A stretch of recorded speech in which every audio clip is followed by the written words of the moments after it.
Well, this video, what I hope it brings to Amari and offers him is something to reflect back on. You know, he might be down and out. Let me look at that video. Look, you know, hopes might be low. It'll give him some kind of inspiration, something to always look back on and treasure and remember. I remember that day. I remember when, let me get back on the right path. If he gets deterred or whatever, just something to keep him encouraged. I am a promise. I am a possibility. I am a promise. With a capital P. I am a great big wonderland. Potentiality. And I'm learning to hear God's voice, and I'm trying to make the right choice. I am a promise to be, and I think God wants me to be. When is he gonna walk? Oh, I can't wait till he ties his shoe. I can't wait till he rides the bike. I can't wait till he, loses teeth. I can't wait till he makes friends and ventures out. And then now it's, oh, I can't wait till he graduates. And I was thinking this when he was in 6th grade. And I can vividly remember his teacher at St. Andrews saying, you guys are the class of 2015. I'm like, that's gonna take forever to get here. And now it's here. So it's bittersweet because you don't have anyone to really just care for anymore. They're going into their manhood and they're grown. It's no more baby, but you always want your child to be your baby, and you just always want to protect them. So it's sort of like, at what point do you sort of let go and let God? My name is Larry White, and I'm Mari's aunt. Well, first of all, I must say Mari was a very cute, chubby baby, and now that through the years he's grown. And the older he gets, he looks extremely like his father. My name is Tundi, and I'm Amari's aunt. My first memory of Amari was carting him around in his little baby carrier, pretending that he was my baby. We were just running some errands, and that's my first memory of him, just being just the cutest, cuddly little baby that I could run errands with when I was at home. So Amari's my nephew. I like to think I'm his favorite aunt. I think that when Amari got here and I just saw how amazing he was, I just fell in love. And every day I would come home after school when he was born, and I would go get him from Toco, and I would just take time and just spend time with him. I really enjoyed spending time with Amari. I heard him sing one Sunday. I went over to hear him sing, and I couldn't believe that was him. But he did a wonderful job. He can really play. I think he can make it. He really can.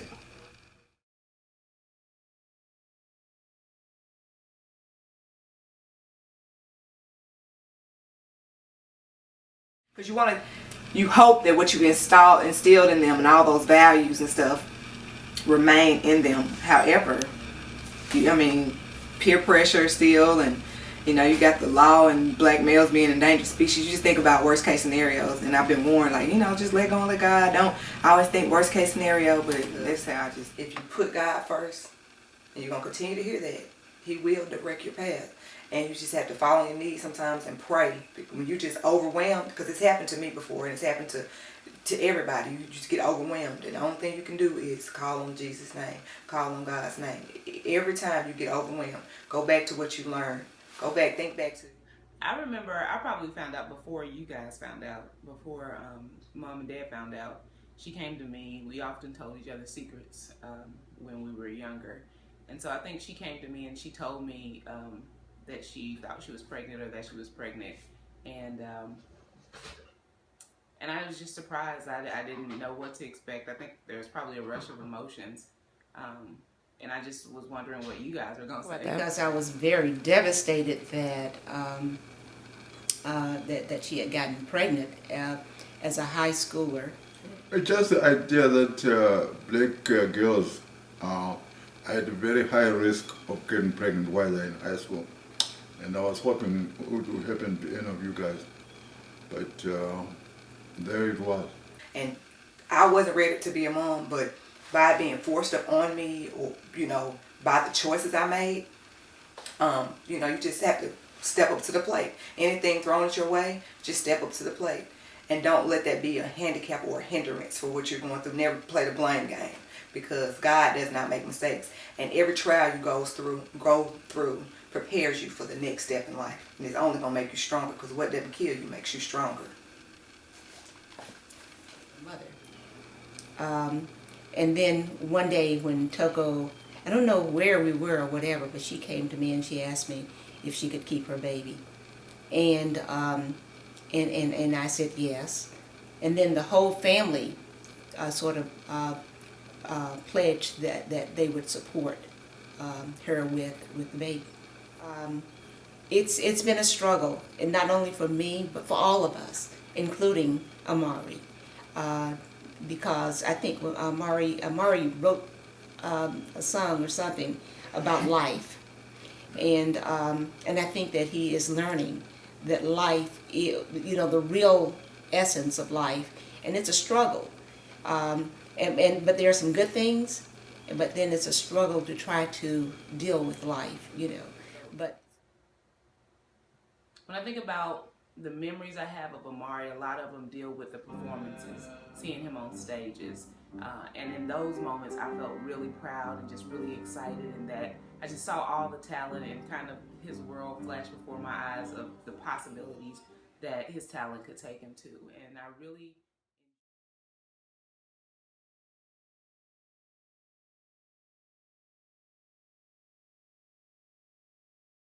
Technically, but it's something you really aren't prepared for, because it comes so fast. It's like just the other day, he was like, "My mom picked me up," and now it's like, I'm not gonna tell you where I'm gonna go. I'm gonna go with my friends, or friends become more priority than mommy and daddy time, or mommy and daddy love you. Loves you. I'm gonna speak for both of us. When you came into our lives, it was definitely a great experience, bittersweet. We have a lot of growing pains. I want you to always, always remember that you are loved by many, and family, friends, and never take for granted the gifts you have, because just like they were given, the Lord can take them away. And always, every choice that you do, always think and listen to that first mind. So you won't have to go back and say, dang, something told me I should have done that. Always, always go with that first mind, and never second guess yourself, and push yourself to the next limit. Amari Moyo. I think high school is a gateway to whatever a person wants to be, whether it be college or be a career. But I'm hoping Amari goes into a college program where he can at least develop all his skills, both musically and academically, and hopefully he'll pick the right school and be happy there. My wish for Amari is that he turn out to be the person God created him to be, and that he is able to follow his passions and follow his dreams, and do everything he was created to do. My biggest dream and aspirations for him would be for him to make it big, and to be this well-known artist or producer, or doing what he is passionate about. And one thing I will always remember that my parents told me, even though we grow up and we venture off, we're going to still remember the values that our parents, told us this would happen. It'll never be forgotten.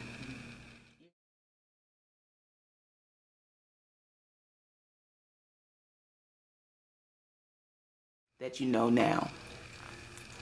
I wish I had known when I was at his age that I know now, that God comes first in your life. And when you're young, you don't really think of it like that when you're young. Neither did I. But as you grow older, and more you have in your life and really mean it, the further you can go. And you won't have nothing to block your way as long as you have him. something that I wish I would have done differently at the age of 18, that Amari has a chance to do, is travel the world abroad. I used to say, oh, when I graduate, I'm going to just leave here and travel the world abroad. I didn't know how or what means, but he has a means. He has an avenue to get there, you know, a way to get into the traveling, into, you know, letting his gift take him where he needs to be. So what I would do differently, I definitely travel, expand my horizons, because staying around stagnant people, you know, it tends to hinder you. And I want him to grow and expand like a butterfly and explore the options of his dreams and just dream big, because my dreams were, you know, I was around a lot of dream killers, and oh, maybe I can't do that, oh, that could never happen to me. You know, now that I know what I know, I want to push him and encourage him. Yes, I sometimes talk down and, you know, discredit a lot of his stuff, but, you know, all in all, my kid really can go far in life, and I see him being, if not the next Jamie Foxx, someone big and great. Well, to just try to speculate on what if, AJ and Amari were good twosome, and AJ loved Amari, and Amari loved AJ. And I think AJ would be just grinning and beaming and saying, that's my boy.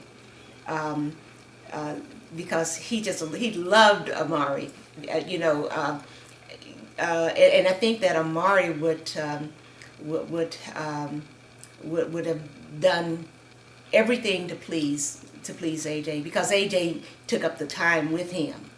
I mean, when he was a little boy, he would take him with him, and he just called him his boy. I am just so sorry that the Lord felt that Amari could do without AJ.